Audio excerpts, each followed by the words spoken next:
Good morning all of you. Gayatri Vidya Mandir Sanchore के YouTube channel पर आप सभी का स्वागत है। सभी स्टूडेंट्स चैनल को सब्सक्राइब करें, वीडियो को लाइक और शेयर करें।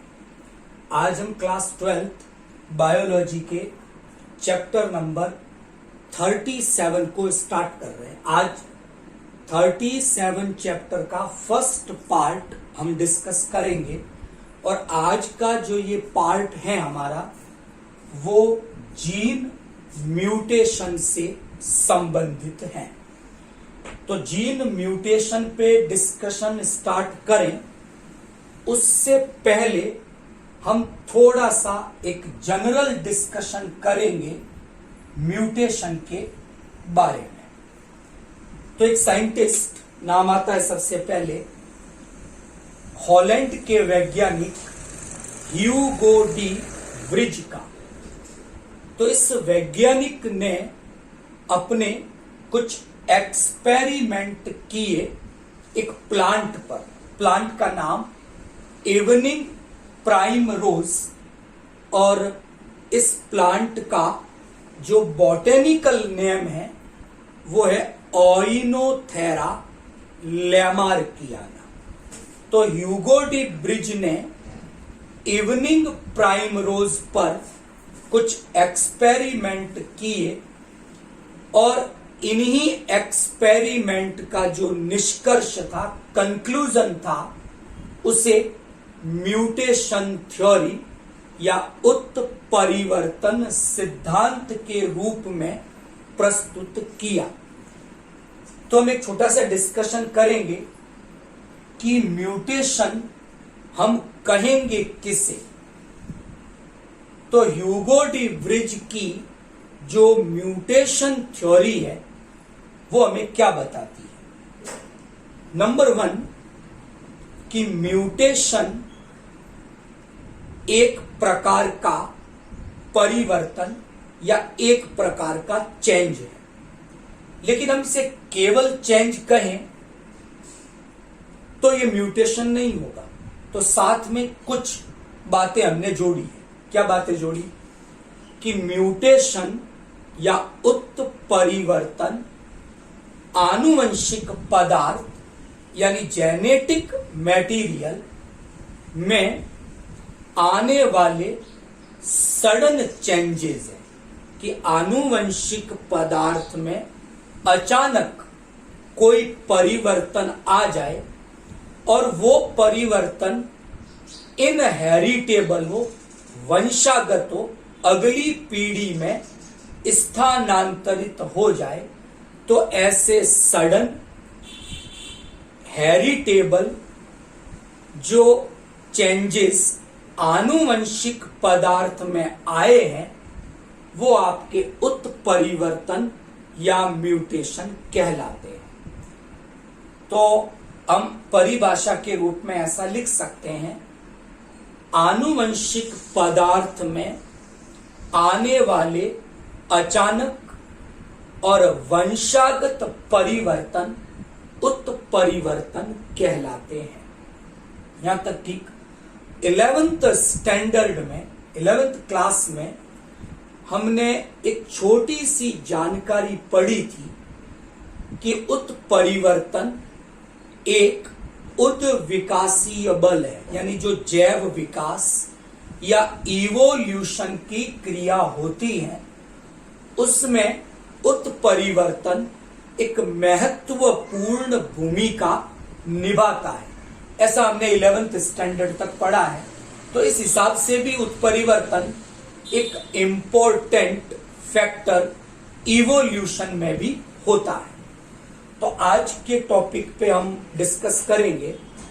तो अभी तक हमने ये पढ़ा कि ह्यूगो डी व्रिज ने इवनिंग प्राइमरोज प्लांट पर एक्सपेरिमेंट किए और जो निष्कर्ष था उसे उत्परिवर्तन सिद्धांत के रूप में प्रस्तुत किया। और उत्परिवर्तन की एक परिभाषा हमने डिस्कस की, जेनेटिक मटेरियल में आने वाले सडन और हेरिटेबल चेंजेस म्यूटेशन कहलाते हैं।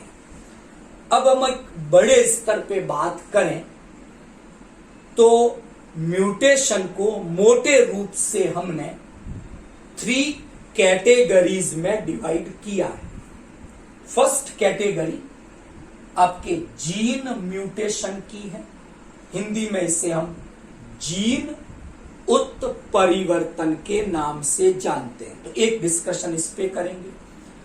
नेक्स्ट वीडियो में हम डिस्कस करेंगे स्ट्रक्चरल चेंजेस इन क्रोमोसोम, यानी कि जो गुणसूत्र हैं उनमें जो संरचनात्मक परिवर्तन आते हैं वो हमारा दूसरा पार्ट रहेगा। और फाइनली म्यूटेशन की जो तीसरी कैटेगरी है उसमें हम डिस्कस करेंगे न्यूमेरिकल चेंजेस इन क्रोमोसोम, गुणसूत्र में आने वाले संख्यात्मक परिवर्तन। तो 3 पार्ट्स हो गए। तो आज का लेक्चर हम जो डिस्कस कर रहे हैं वो जीन उत्परिवर्तन या जीन म्यूटेशन का है। तो पहले डिस्कस करेंगे कि जीन म्यूटेशन क्या है।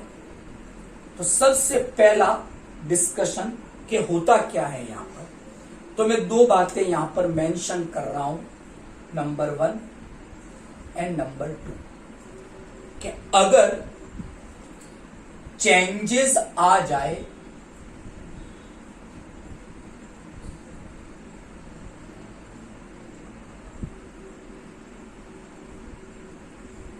किसमें, जीन के कंपोजिशन में, अगर कोई चेंज ऐसा हो जिसके कारण जीन के संगठन में बदलाव आ जाए तो वो जीन म्यूटेशन कहलाएगा। एक रीजन कि जीन का संगठन बदल गया। नंबर 2, अगर जीन की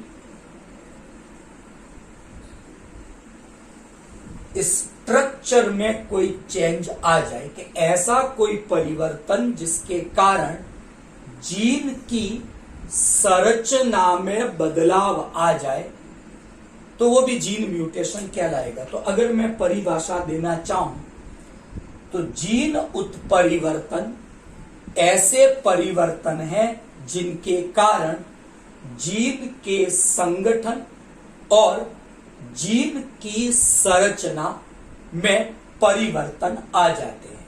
तो ऐसे परिवर्तनों को हम क्या कहेंगे, जीन उत्परिवर्तन या जीन म्यूटेशन हम कहेंगे।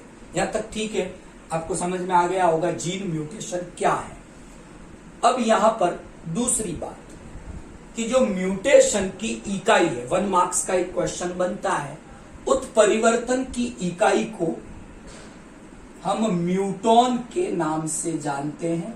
हालांकि 11th स्टैंडर्ड में हमने म्यूटॉन के बारे में पढ़ा था कि muton is the unit of mutation, उत्परिवर्तन की इकाई को म्यूटॉन कहा जाता है।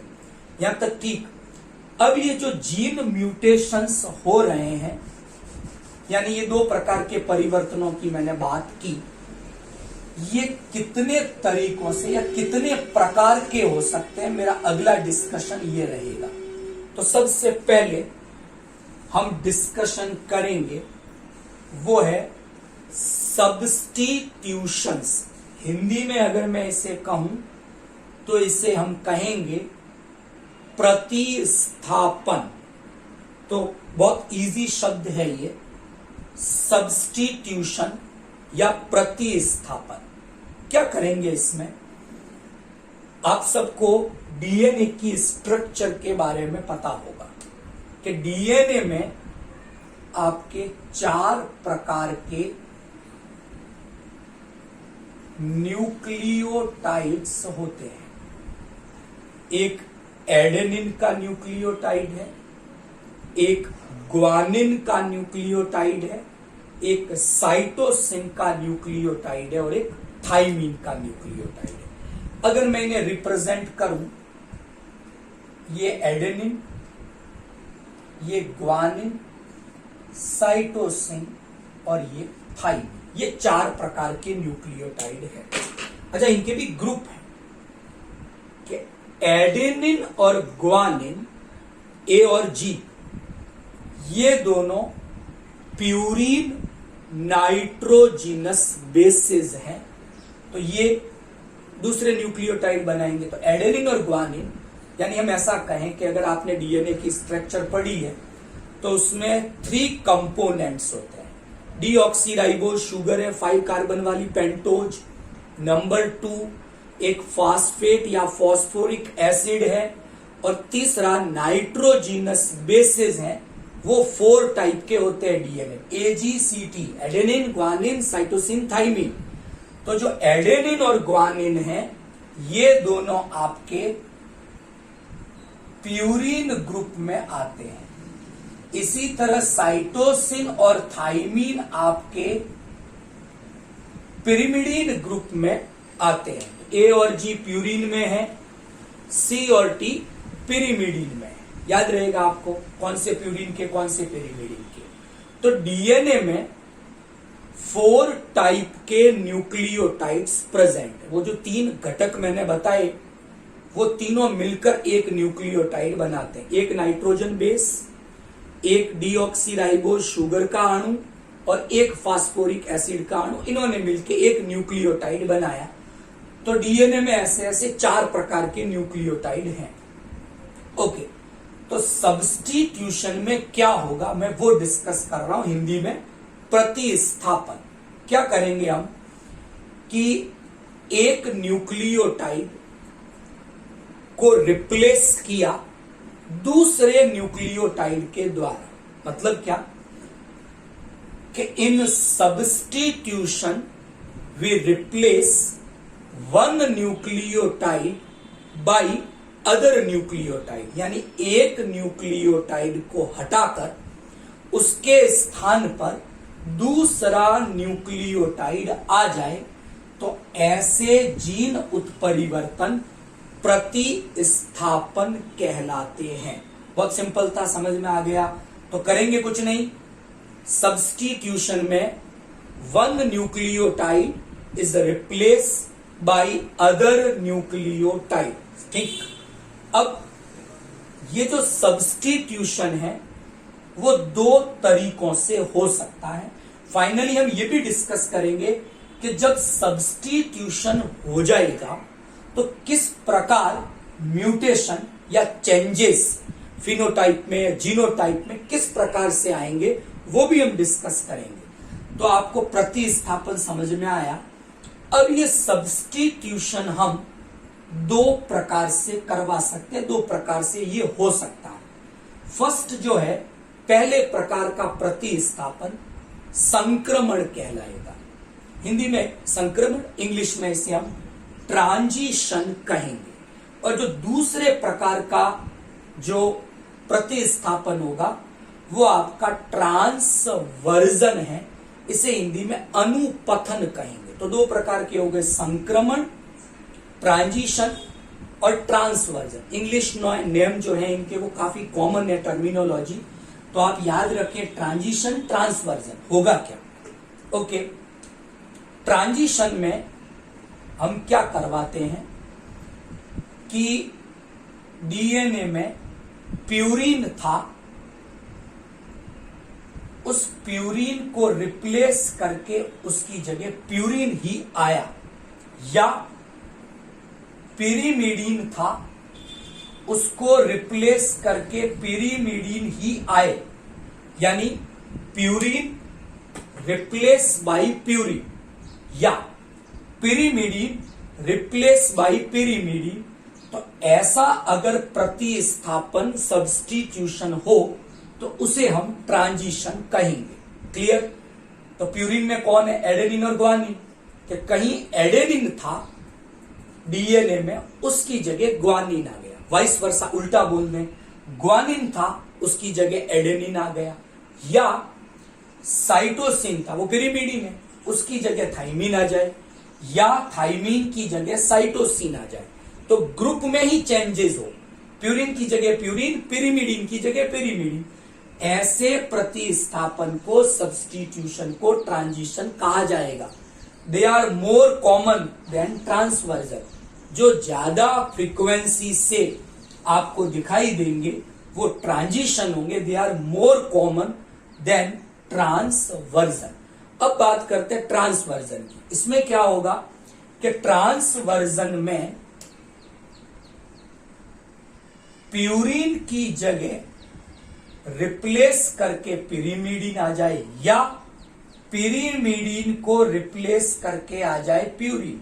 यानी एडेनिन था, साइटोसिन आ गया, ग्वानिन था, साइटोसिन या थाइमिन आ गया। यानी purine replace by pyrimidine, not purine. यहां पर ग्रुप में ही चेंजेस थे, यहां इंटर ग्रुप है। Pyrimidine replace by purine. ऐसे सब्स्टिट्यूशन प्रतिस्थापन को हम ट्रांसवर्जन कहेंगे। They are less common than transition. अब मैं एक सिंपल से डायग्राम के द्वारा ट्रांजिशन और ट्रांसवर्जन को समझाता हूं, फिर देखेंगे कि जब सब्स्टिट्यूशन होगा तो हमें क्या चेंजेस दिखाई देंगे। यहां तक ठीक है, ये समझ में आ गया। तो हम डिस्कस कर रहे हैं जीन उत्परिवर्तन। उसके पहले पार्ट में हम आए, पहले टाइप में हम आए हैं, जिसका नाम हमने दिया है प्रतिस्थापन, सब्स्टिट्यूशन। मैं एक डायग्राम से इसको रिप्रेजेंट कर रहा हूं, आपको इजीली समझ में आएगा। ओके, पहले मैं लिख रहा हूं एडेनिन और इसके सामने मैंने लिख दिया ग्वानिन। तो आमने सामने मैंने प्यूरिन नाइट्रोजन बेसेस लिखे हैं, साइटोसिन और थाइमिन। ये दोनों पिरिमिडीन नाइट्रोजन बेस हैं, ये भी एक दूसरे के आमने सामने लिख दिए। बिल्कुल सिंपल है। तो एक मैंने लिखा एडेनिन, उसके सामने लिख दिया ग्वानिन। याद रखने का बिल्कुल ट्रिक है, पूगा, पीयू मतलब प्यूरिन, ए और जी एडेनिन ग्वानिन। तो आप एक शॉर्ट ट्रिक बना दे, पूगा, याद रहेगा। सॉरी, जी पहले लिख दो, पूगा। प्यूरिन में ग्वानिन और एडेनिन है, याद रहेगा। दूसरा आप याद कर दो, पाई कट। पिरिमिडीन में साइटोसिन और थाइमिन, ये तो डीएनए में है। आरएनए होगा तो थाइमिन की जगह आ जाएगा यूरेस से। तो पाई कट पिरिमिडीन के बेसिस को याद करने की ट्रिक, और पूगा प्यूरिन के नाइट्रोजिनस बेसिस को याद करने की ट्रिक, याद रहेगी आपको। ओके, तो अब हम डिस्कस कर रहे हैं इसको कैसे रिप्रेजेंट करें। साइटोसिन के सामने लिख दिया थाइमिन, ये दोनों आपके पिरिमिडीन है। अगर एडेनिन की जगह ग्वानिन आया, ग्वानिन की जगह एडेनिन गया, प्यूरिन रिप्लेस बाय प्यूरिन, या साइटोसिन की जगह थाइमिन या थाइमिन की जगह cytosine, pyrimidine replace by pyrimidine, purine की जगह प्यूरिन, पिरिमिडीन की जगह पिरिमिडीन। तो अंदर के जो एरोज बने हैं ये दे रिप्रेजेंट ट्रांजिशन, ये संक्रमण को प्रदर्शित करते हैं। बाहर की बात करूं मैं, एडेनिन की जगह आ जाए साइटोसिन। एडेनिन है वो प्यूरिन है, साइटोसिन है वो पिरिमिडीन है। यानी प्यूरिन रिप्लेस बाय पिरिमिडीन, या साइटोसिन की जगह आ गया ग्वानिन, यानी पिरिमिडीन की जगह आ गया प्यूरिन। ऐसे ही ग्वानिन की जगह थाइमिन, थाइमिन की जगह एडेनिन। तो जो बाहर वाले जो ब्लैक कलर से एरोज बनाए हैं, दे रिप्रेजेंट द ट्रांसवर्जन। तो बीच वाले ट्रांजिशन को रिप्रेजेंट करेंगे, बाहर वाले ट्रांसवर्जन को रिप्रेजेंट करेंगे। तो इस डायग्राम में जो ट्रांजिशन है उसको भी रिप्रेजेंट किया गया है, जो ट्रांसवर्जन यानी दोनों प्रकार के प्रतिस्थापन को हमने यहां पर रिप्रेजेंट किया है। अब जब सब्स्टिट्यूशन हो, कोई सा भी हो, चाहे ट्रांजिशन हो चाहे ट्रांसवर्जन हो, क्या इफेक्ट पड़ेगा, कैसे चेंजेस आएंगे, मैं वो डिस्कस कर रहा हूं। तो मैंने यहां पर एक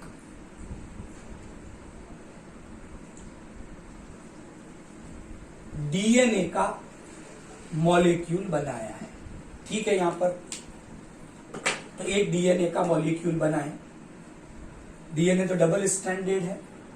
मान लो यहां मैं कोई भी एक सीक्वेंस बना रहा हूं,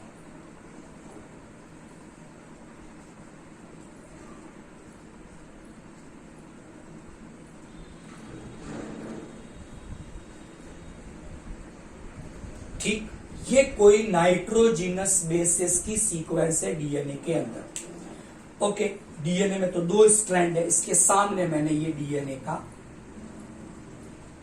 दूसरा स्ट्रैंड बनाया।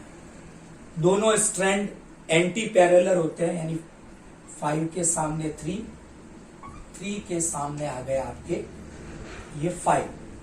अच्छा, कंप्लीमेंट्री नेचर के बेस पे अगर यहां एडेनिन है तो यहां सामने वाले पे आपके थाइमिन आ जाएगा। यहां साइटोसिन है तो सामने वाले पे ग्वानिन। ये हम 11th में डिटेल डिस्कस कर चुके हैं। तो यहां टीटी। क्लियर? ये डीएनए का एक स्ट्रैंड मैंने बनाया। मेंशन भी कर देते हैं कि ये जो हमने फर्स्ट रिप्रेजेंट किया है ये आपके डीएनए को रिप्रेजेंट कर रहा है। ठीक है, ये डीएनए था, डीएनए। ओके, अब ट्रांसक्रिप्शन की प्रोसेस, अनुलेखन की बात करते हैं। और डीएनए से बन गया आपका मैसेज, चला गया एमआरएनए के पास। हमने पढ़ा है सेंट्रल डॉगमा के बारे में। अनुलेखन के समय डीएनए से आरएनए बनेगा। डीएनए के पास जो सूचना प्रोटीन बनने के लिए थी वो ट्रांसफर होकर किसके पास आ जाएगी? एमआरएनए के पास। तो जैसा ये कोडोन है 5 to 3 वाला, ये तो काम करेगा टेम्पलेट का, सिंपल। तो जैसा टेम्पलेट है कंप्लीमेंट्री होगा एमआरएनए उसका। तो ये जो 5 to 3 है ये डीएनए का जो पार्ट है, या ये वाला जो स्ट्रैंड है ये कोडिंग स्ट्रैंड है। तो सेम ऐसा का ऐसा यहां आएगा, केवल इतना अंतर है, कहीं अगर थाइमीन है तो आपको उसकी जगह यूरेसिल लिखना है। तो ए की जगह ए, सी की जगह सी, जी की जगह जी, और सी की जगह सी, और सी की जगह ए। Okay, clear? सिंपल बन गया ये। जैसा ये था वैसा का वैसा एमआरएनए बना, जैसा कोडिंग होगा वैसा ही एमआरएनए होगा। अब आपने कोडोन के बारे में सुना होगा। गैमो ने सबसे पहले बताया था कि आनुवंशिक कूट त्रिक यानी 3 लेटर से बना हुआ है, यानी 3 न्यूक्लियोटाइड मिलकर एक एमिनो एसिड को कोड करेंगे। तो जैसे यहां पर क्या स्थिति बनी, यहां पर स्थिति बनी, ये बन गया आपके कोडोन नंबर 1, ये आपके कोडोन नंबर 2, ये आपका कोडोन 3 और ये आपका कोडोन 4, ऐसे और होते जाएंगे। हमने इस एग्जांपल में सिंप्लीफाई वे में इतने ही न्यूक्लियोटाइड लिए थे। ये किसी एक पर्टिकुलर एमिनो एसिड को कोड करेगा। ऐसा हमने कोडोन में पढ़ा है, आनुवंशिक कूट में, कि प्रत्येक कोडोन एक विशिष्ट एमिनो अम्ल को ही कोड करता है। बात ठीक है? तो ये एक एमिनो एसिड को कोड करता है, ये किसी और को, ये किसी और को, ये किसी और को। इस तरह की व्यवस्था है यहां पर। अब मैं सब्स्टिट्यूशन करवा रहा हूं। अभी तो नॉर्मल बात की मैंने, सब्स्टिट्यूशन करवाया मैंने, और मान लो इस सी को डीएनए में हटाया, जीन म्यूटेशन हुआ, प्रतिस्थापन हुआ, और मैं सिंपली ट्रांजिशन करवा रहा हूं जो कॉमन है। तो साइटोसिन क्या है? पिरिमिडीन। इसकी जगह मैं रिप्लेस करके क्या लगा दूं? थाइमीन। सिंपल है बिल्कुल। तो साइटोसिन की जगह थाइमीन लगा, यानी पिरिमिडीन रिप्लेस बाय पिरिमिडीन। ठीक है, टी हो गया। तो अब जो एमआरएनए बना वो क्या बना, वो थोड़ा देखते हैं कि एमआरएनए में फर्स्ट में तो कोई चेंजेस नहीं, सेकंड जो ये सी था उसकी जगह हमने टी किया, तो क्या चेंजेस आए? ए, कोई दिक्कत नहीं। यहां पर तो सी की जगह टी आना चाहिए, आरएनए में टी होता नहीं तो उसकी जगह आया यू। आगे किसी में कोई चेंजेस नहीं आएगा, यहां तक ठीक। तो अब आप देखो यहां पर भी 4 कोडोन है, लेकिन इस केस में आपके जो सेकंड कोडोन था वो चेंज हो गया। यहां सेकंड कोडोन क्या था एमआरएनए में? सी, वो किसी एमिनो एसिड को कोड करता था।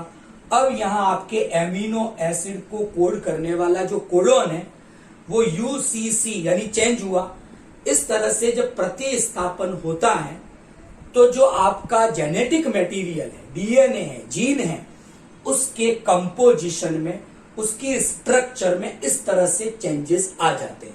आई होप प्रतिस्थापन में किस तरह से चेंजेस आते हैं आपको ये समझ में आ गया होगा। ओके, नेक्स्ट अब हम डिस्कस करेंगे सेकंड टाइप के जीन म्यूटेशन के बारे में, जिसे नाम दिया गया है फ्रेम शिफ्ट म्यूटेशंस। तो थोड़ा सा इसको डिस्कस करते हैं कि इस प्रकार के जीन म्यूटेशन में क्या होगा और ये किस प्रकार प्रतिस्थापन से अलग है, वो डिस्कस करते हैं। यहां तक ठीक?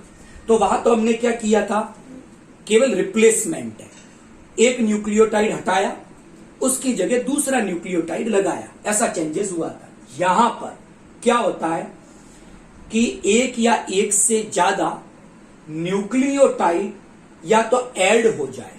एक चीज समझ में आ रही है कि या तो वन और मोर देन वन न्यूक्लियोटाइड का एडिशन हो, जुड़ जाए, या एक से ज्यादा न्यूक्लियोटाइड का डिलीशन हो जाए, निकल जाए वहां से। तो दोनों ही स्थितियों में क्या होगा कि जब हम एक या एक से ज्यादा न्यूक्लियोटाइड जोड़ेंगे या हटाएंगे तो उसके कारण क्या होगा कि एमआरएनए में जो कोडॉन है और कोडॉन का जो ये क्रम है, इसको हम कहते हैं ओआरएफ, ओपन रीडिंग फ्रेम। क्या कहेंगे सीक्वेंस को? Open reading frame. तो जब आप फ्रेम शिफ्ट म्यूटेशन करवाओगे, एक से ज्यादा न्यूक्लियोटाइड जोड़ोगे या एक से ज्यादा न्यूक्लियोटाइड हटाओगे, तो एमआरएनए में जो कोडॉन का ओआरएफ, ओपन रीडिंग फ्रेम था, वो शिफ्ट हो जाएगा या चेंज हो जाएगा। तो यहां तो हमने कहा था केवल एक ही कोडॉन चेंज हुआ, लेकिन इस केस में जहां आपने एक अतिरिक्त न्यूक्लियोटाइड जोड़ा, एक या एक से ज्यादा अतिरिक्त न्यूक्लियोटाइड हटाए, तो जहां आप जोड़ोगे या जहां से हटाओगे, उसके आगे के जितने भी कोडॉन है वो सब चेंज हो जाएंगे। तो ऐसे चेंज को हमने क्या कहा? Frame shift mutation. एक एग्जाम्पल से मैं इसको समझाने की कोशिश करता हूं कैसे होता है इसमें। तो सेम मैं एक डीएनए की सीक्वेंस हाइपोथेटिकली बना रहा हूं। आप एग्जाम में समझाने के लिए कोई भी सीक्वेंस काम में ले सकते हो। तो कोई भी अपने हिसाब से ऐसी कोई सीक्वेंस आप ले लें। ये मैंने लिया, एक स्ट्रैंड बनाया, दूसरा स्ट्रैंड इसका कंप्लीमेंट्री एंटी पैरेलल है, बना सकते हैं। सी है तो उसके आगे जी आएगी। अच्छा, ये बात आपको ध्यान होगी, एडेनिन थाइमिन का कंप्लीमेंट्री है, साइटोसिन ग्वानिन का कंप्लीमेंट्री है। ये बात याद रखना, 11th में हम डिस्कस कर चुके हैं इसके बारे में। क्लियर है? बन गया। ये आपका कोडिंग स्ट्रैंड है 5 to 3। जो सीक्वेंस 5 to 3 स्ट्रैंड डीएनए में है, एमआरएनए में वही स्ट्रैंड आगे ट्रांसफर होगी। केवल थाइमिन की जगह क्या आएगा? यूरेसिल। तो बनाए यहां पर एमआरएनए, सी की जगह सी, कोई परिवर्तन नहीं, इसमें भी कोई चेंजेस नहीं। इसमें ये थाइमिन की जगह यू लगा दिया है और ये सिंपल है, एक्सप्लेन, कोई दिक्कत नहीं। तो ये कोडॉन फर्स्ट, सेकंड, थर्ड और फोर्थ बन गए। पहला कोडॉन आपका सी है यहां पर इस एग्जांपल में, सेकंड आपका GAA है, तीसरा आपका CCU है और लास्ट आपका UUA है। ये 4 कोडॉन यहां पर बने, वो एक पर्टिकुलर एमिनो एसिड को कोड करते हैं। यहां तक ठीक? अगली बात, अब हम फ्रेम शिफ्ट म्यूटेशन करवा रहे हैं। मान लो मैंने यहां पर डीएनए में यहां पर मैं एक एडेनिन न्यूक्लियोटाइड को जोड़ देता हूं। सिंपली ये कुछ नहीं किया, एडिशन किया। मैं डिलीट भी कर सकता था, तो मैंने एडेनिन को ऐड किया। क्या हुआ एडेनिन को ऐड करने से? हम 2 ऐड कर देते हैं, मान लो एडेनिन और थाइमिन, 2 यहां पर ऐड किए गए। सिंपल है। ऐड करने से क्या होगा, यहां पर डिस्कस कर रहा हूं कि मैं कोडॉन में क्या चेंजेस आए वो बता रहा हूं आपको। ओके, अभी के 4 कोडॉन आपको याद है। ये फर्स्ट, ये आपका सेकंड है एमआरएनए में, ये थर्ड और ये फोर्थ। अब क्या होगा देखते जाना। CC आ गया A, क्लियर। नाउ T है, T होता नहीं है आरएनए में, तो T की जगह U, फिर आ गया ये C, फिर आ गया ये G, फिर A, फिर आ गया C, फिर CU, चेंज हो रहे कोड। अब आप देखो कि जहां आपने ऐड किया उसके आगे से सब कोडॉन चेंज हो गए, दिख रहे हैं आपको। तो ऐसा जो चेंजेस हुआ वो फ्रेम शिफ्ट म्यूटेशन कहलाएगा। अगर मैं मान लो ये न्यूक्लियोटाइड यहां जोड़ता तो इसके आगे के सब चेंज होते, पहला वाला अनचेंज रहता। तो ऐसे जो जीन उत्परिवर्तन है उन्हें हम फ्रेम शिफ्ट उत्परिवर्तन के नाम से जानते हैं। तो आज हमने डिस्कस किया जीन उत्परिवर्तन के बारे में, प्रतिस्थापन और फ्रेम शिफ्ट, इन दोनों के बारे में।